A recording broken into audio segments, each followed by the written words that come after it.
A woman with perfect French diction, a glowing humanitarian record, and VIP access to Burkina Faso's most sensitive zones, is suddenly handcuffed by President Ibrahim Traoré himself, in front of cameras. But what's shocking isn't the arrest.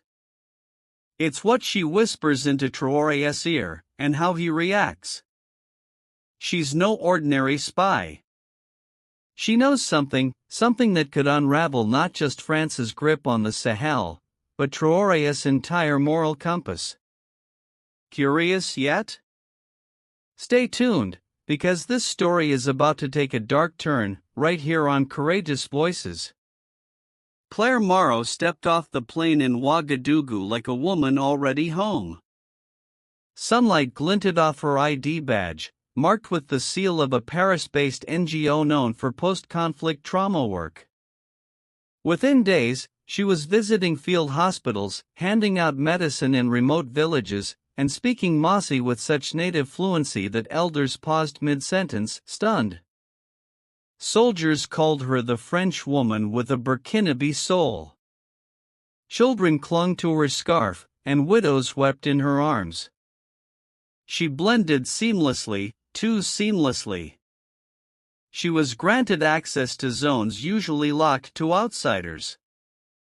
Military wives welcomed her into their kitchens. Wounded officers spoke to her more freely than to their own chaplain. When a battalion suffered heavy losses near the northern border, Claire was already there, comforting survivors before the Red Cross arrived. And yet, behind the charm and charity, shadows whispered. No one could say where she was born. Her NGO file had a birthplace listed as Lyon, but the French embassy had no matching birth certificate. The Minister of Interior requested a full background check. The response came 3 weeks late and redacted. One evening, during tea in a colonel's compound, a wife spoke softly. Claire had visited them just 2 days before a failed assassination attempt. Coincidence, they all agreed, but another wife across the courtyard went pale. Captain Yarrow, head of domestic intelligence and an old friend of President Traoré, began watching her. What he found wasn't damning. It was worse. Claire wasn't hiding something. She was erasing it. No past, no traceable record beyond polished smiles and press photos. When Yarrow slid the file onto the president's desk, Traoré said nothing. But for the first time in months, he cancelled his meetings. Claire Morrow now had his full attention. Think she's just a do-gooder? Think again, because what's coming next will leave you speechless, only on Courageous Voices. It started with the raid near Arbinda. A rebel commander known only as Muhammad had evaded capture for 2 years. His encampment, tucked deep in the forest and known only to a handful of insiders, was reduced to ash by a precision airstrike, just 4 days after Claire Morrow's humanitarian team delivered food and antibiotics. No one questioned it. Rebels die. That's war. But then it happened again. A shelter outside Djibo, housing displaced nomads, many suspected of harboring fighters, was flattened by drone fire, less than a week after Claire arrived with trauma kits and solar radios. Locals said she smiled warmly, asked about tribal customs, took pictures. The photos never showed up online. Captain Yarrow connected the dots late one night, sifting through mission logs and satellite images. Every site Claire visited ended up compromised. Not always destroyed, but exposed. Rebel groups who had hidden for years suddenly found themselves outflanked, targeted, eliminated. Yet she always walked away unscathed. Not once had her convoy been attacked. Not once had she needed extraction. At first, the assumption was a leak in military communications. But encrypted networks held firm. No breaches, no bugs. Then came the realization that chilled even Yarrow. What if the leak wasn't technical? What if the intel wasn't stolen, but given? Claire's laptop, her satellite phone, her tablet, all allowed under NGO clearance, could quietly transmit geolocation data without triggering suspicion. Her presence wasn't a risk. It was the bait. The perfect Trojan horse, masked as empathy. Yarrow brought the findings to President Traoré in silence. Traoré didn't look up from the map on his desk. His fingers traced the next likely target. Claire was already scheduled to visit it. His voice, when it finally came, was razor-thin. Pull surveillance from her hotel. I want to know who she calls at night. The sun was already sinking over Dori when the ambush hit.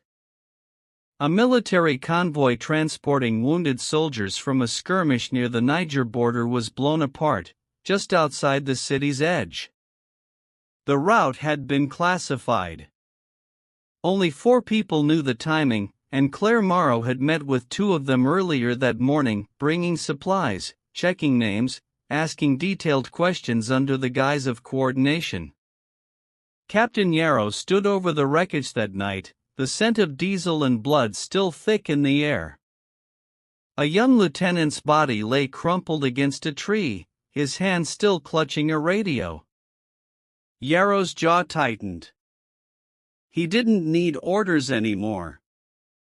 The pattern wasn't a pattern. It was a signature. Claire, of course, was unharmed. She had left Dori an hour before the attack, citing unforeseen scheduling changes. Her driver confirmed the alibi. So did the hotel. But her satellite phone pinged just 5 kilometers from the site, 15 minutes before the bombs went off. President Traoré received the report in his private quarters. He didn't speak. Instead, he paced the tiled floor of his residence in silence, eyes narrowed, voice buried somewhere deep behind clenched teeth. Claire's face was on the cover of a French magazine on his desk. "An Angel in Africa," the headline read. He flipped it over. Later that night, Yarrow waited by the compound gates as Traoré emerged, jacket in hand, eyes like steel. He didn't bring his ministers, no press, no convoy, just Yarrow and a decision heavy enough to shift the course of a nation. "She moves again," Traoré said, stepping into the jeep. "We follow." And as the engine roared to life, Yarrow asked the question that had haunted them both for days. "Do we arrest her for what she's done, or for who sent her?" Bobo Dioulasso Airport pulsed with its usual chaos. Vendors shouting, luggage carts rattling, foreign aid workers shuffling through security in pressed linen shirts. Claire Morrow moved calmly through the terminal, scarf tucked neatly over her shoulder, passport in hand. She smiled at the guard who waved her through priority clearance, unaware or pretending not to be, that 2 plainclothes officers were trailing her every step. Captain Yarrow stood in a maintenance corridor overlooking Gate 3, earpiece in, watching through tinted glass. President Traoré waited in a black SUV outside the terminal, engine running, his silence stretching like wire. The team had orders, no noise, no spectacle. But when Claire's suitcase went through inspection, the mood changed instantly. The customs officer paled. Inside the lining, a folded satellite uplink, military-grade encryption chip, and a badge UN Blue. But the seal was wrong, fake. The materials were too clean, too perfect, not humanitarian intelligence. Yarrow moved fast. "Now, he said into his mic. Claire had just reached the boarding ramp when she was stopped. One man blocked the passage. Another took her arm.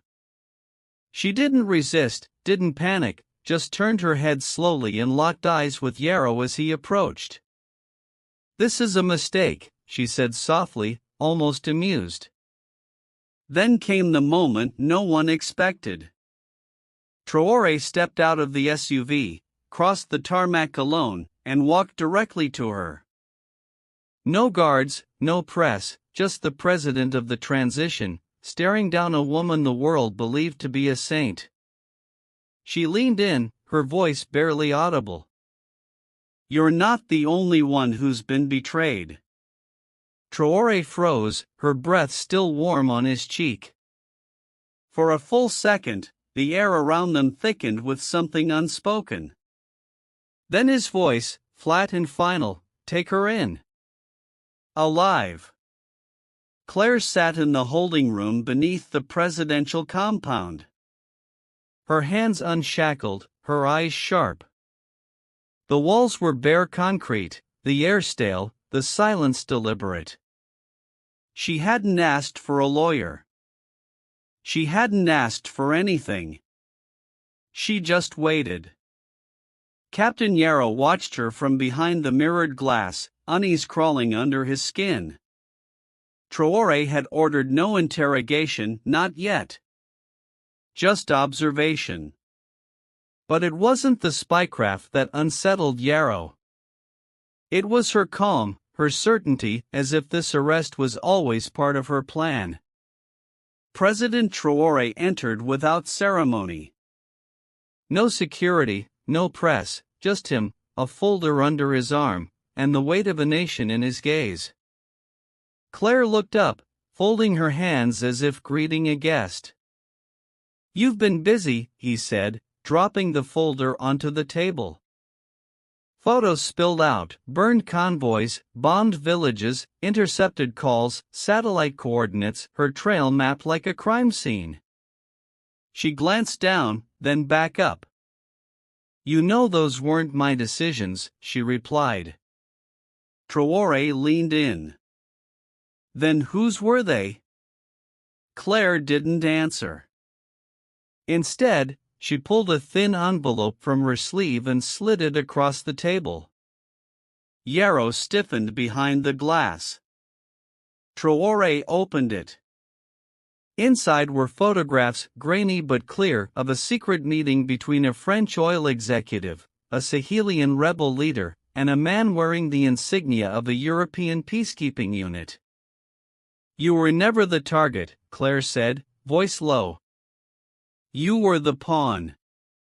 Traoré's jaw clenched. The pieces were shifting. She wasn't just feeding intelligence to Paris. She was unraveling it, and maybe, just maybe, trying to burn it down. He stared at her for a long moment, then quietly asked the question that had haunted him for weeks. "Why me?" Claire exhaled. "Because you're the only one they didn't expect to survive." The envelope didn't leave Traoré's sight for the next 12 hours. He locked it in a steel drawer, dismissed his aides, and summoned only one person, Colonel Fofana, chief of counterintelligence, a man who owed him loyalty from the trenches, not the palace halls. By sunrise, a second dossier lay open on the presidential desk. This one thicker, older, dirtier. It wasn't Claire Morrow who was rogue. It was the mission she'd infiltrated. Leaked communications between the French defense attaché and executives from a Paris-based energy consortium detailed covert operations designed to destabilize the Sahel. The goal: force resource-starved governments into lopsided mining contracts in exchange for military assistance. The rebels weren't just tolerated, they were assets. Controlled chaos. And Claire, embedded to monitor the rebels, yes, but also to gather proof. Not for France, for herself, for someone else. One document stood out, a transfer manifest for surveillance drones, signed not by French officials, but a European Union humanitarian delegate. Traoré recognized the name. He'd shaken the man's hand in Brussels, smiled for photos. Claire had been feeding multiple channels. The question now wasn't whether she was a spy. It was whose spy. Later that afternoon, Traoré stood alone in the marble hallway outside the cell. His hand hovered over the handle. Inside sat a woman who had lied, manipulated, and infiltrated his country at its most fragile points. And yet, she might have just handed him the map to the real battlefield, the one beneath the surface, where pipelines and proxy wars bled Africa dry while the West sold peace on paper. He opened the door. Claire didn't flinch. "You read the last page," she said. Traoré nodded slowly. "They're not coming to rescue you, are they?" She smiled faintly. "They're coming to silence us both." Night had settled thick over Kédougou when Traoré called his most trusted men to a silent council. No ministers, no aides, just Colonel Fofana, Captain Yarrow, and an unmarked man from military intelligence whose name was never written down. The room was dim, the table bare. On it sat only the envelope Claire had handed him, and a tablet displaying satellite feeds, names, dates, and grainy footage too damning to ignore. "She gave us the thread," Traoré began.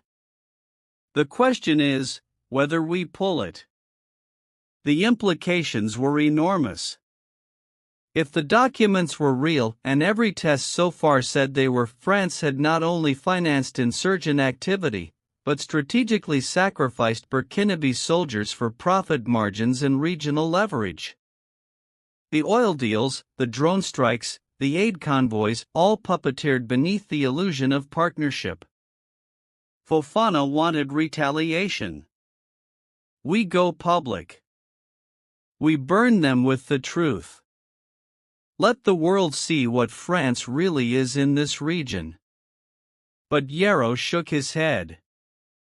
"We burn them, they burn her. They'll deny everything, discredit her, frame her as a double agent. Then they'll destabilize us again, harder." The unnamed man spoke last. "Or we use it quietly.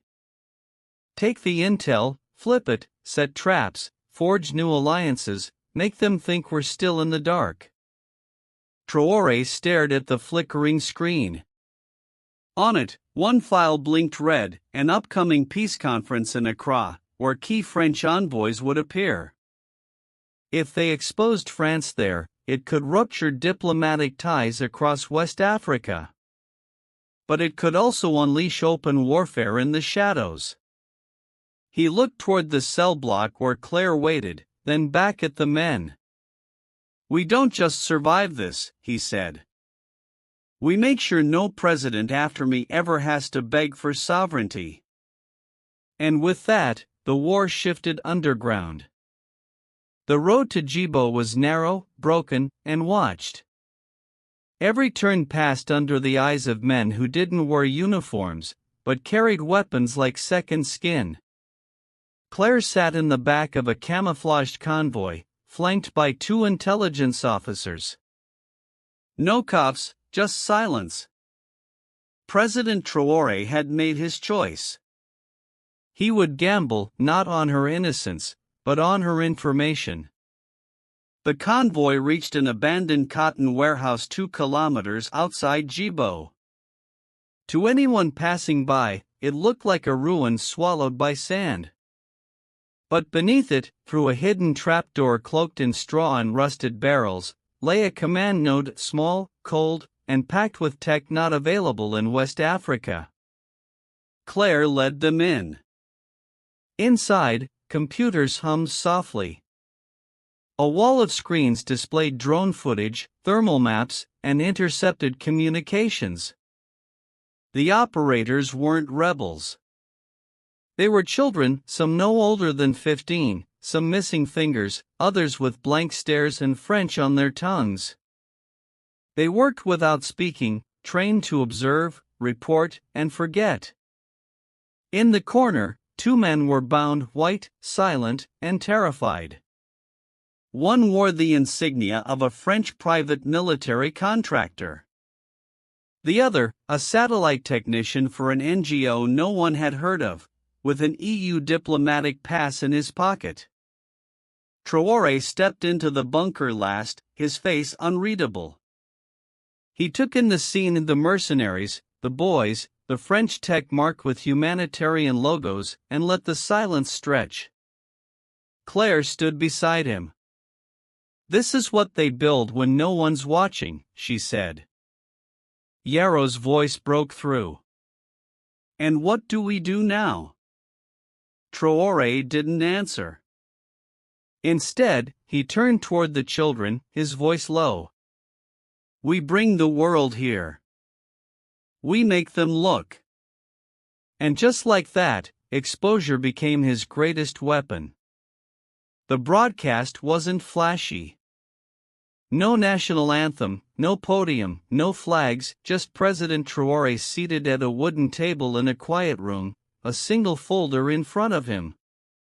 The camera went live at 8 a.m. across West Africa, and by noon, the world was watching. Traoré spoke in measured tones. He didn't name France directly, but the documents he displayed on screen: contracts, intercepted emails, drone schematics, photos of child informants, made it impossible to misinterpret.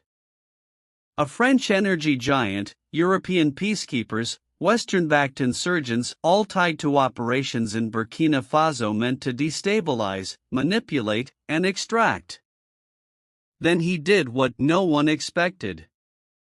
He introduced Claire Morrow not as a traitor, but as a witness. Her face pale, her posture calm. She read a short statement. She admitted to espionage. She admitted to infiltration, but she claimed she broke protocol the moment she saw children being used as disposable tools of war. "I was sent to gather intel," she said, voice steady.